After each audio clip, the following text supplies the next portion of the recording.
Everyone, स्वागत है एक बार फिर से आप सभी लोगों का जीके क्लासेस में। पिछले वीडियो में हमने स्टेबल न्यूक्लियाई और एटॉमिक नंबर के बीच में कर्व देखा। इन स्टेबल न्यूक्लियाई के अलावा भी बहुत सारे अनस्टेबल न्यूक्लियाई नेचर में पाए जाते हैं जो रेडियो एक्टिव डीके के थ्रू एनर्जी एमिट करके स्टेबल न्यूक्लियाई में कन्वर्ट हो जाते हैं। दो main radioactive decay process जो नेचर में पाए जाते हैं वो अल्फा और बीटा डीके हैं। आज के इस वीडियो में हम इन्हीं रेडियो एक्टिव डीके को एक्सप्लोर करेंगे।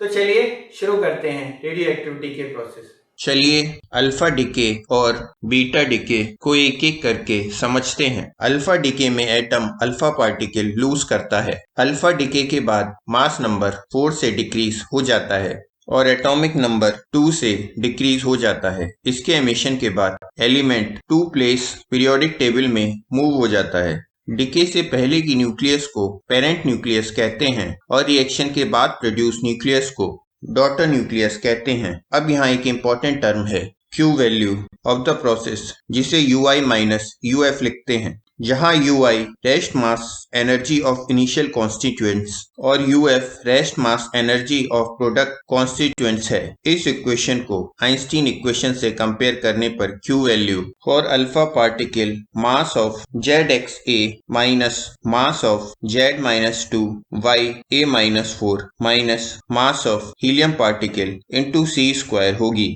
चलिए अब बीटा डीके के बारे में समझते हैं। बीटा डीके 2 टाइप्स का होता है। पहले बीटा माइनस डीके समझते हैं। जब किसी एटम में न्यूट्रॉन्स का नंबर बहुत ज्यादा होता है तो बीटा माइनस डीके होता है। बीटा माइनस डीके के बाद न्यूट्रॉन एक प्रोटॉन और इलेक्ट्रॉन में कन्वर्ट हो जाते हैं और इसके साथ एंटी न्यूट्रिनो जो anti matter counter part of neutrino है वो भी बीटा नेगेटिव डीके में एमिट होता है।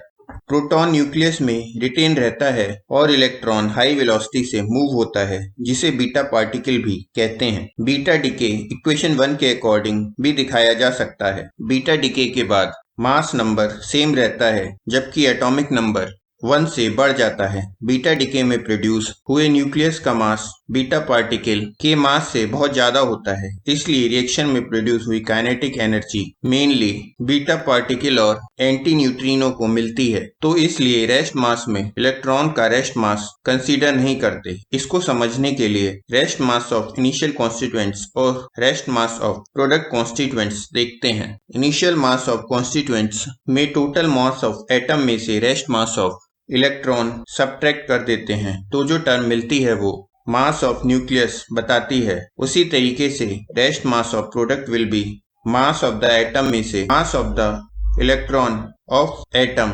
सब्ट्रैक्ट कर देते हैं और उसमें mass of the emitted electron add करके final mass of product nucleus आ जाती है। अब available kinetic energy after the reaction UI minus UF से mass of ZXA minus Z of mass of electron into C square minus mass of Z+1 YA minus Z+1 mass of the electron plus mass of the electron into C square होगी, जिसको solve करने पर Q is equal to mass of ZXA minus mass of Z+1 YA into C square आता है।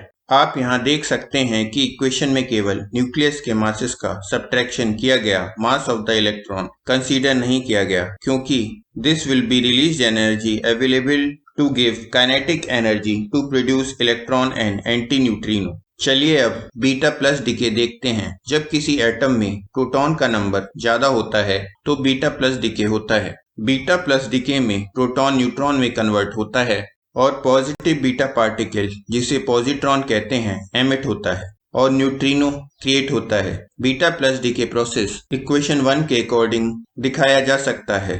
Positron इस equation में beta plus particle भी कहलाता है। इस इक्वेशन के लिए Q value similar to beta minus decay. इसमें भी मास ऑफ द एटम में से इलेक्ट्रॉन का मास सब्ट्रैक्ट करते हैं, क्योंकि compare to nucleus mass of beta particle बहुत ज्यादा होता है। चलिए अब इलेक्ट्रॉन कैप्चर के बारे में समझते हैं। इस प्रोसेस में न्यूक्लियस का प्रोटॉन K और L शेल के एटॉमिक इलेक्ट्रॉन को कैप्चर कर लेता है, जिसे न्यूट्रॉन और न्यूट्रिनो बनता है। इस प्रोसेस को इक्वेशन 1 के अकॉर्डिंग भी लिख सकते हैं। ये इक्वेशन हमें बताती है कि इलेक्ट्रॉन कैप्चर के बाद एटॉमिक नंबर 1 से रिड्यूस हो जाता है। इस इक्वेशन के लिए Q value Q is equal to mass of ZXA minus mass of Z minus 1YA into C square होगी। आज के लिए बस इतना ही, मिलेंगे आपसे नेक्स्ट वीडियो में। तब तक के लिए जय हिंद, जय भारत।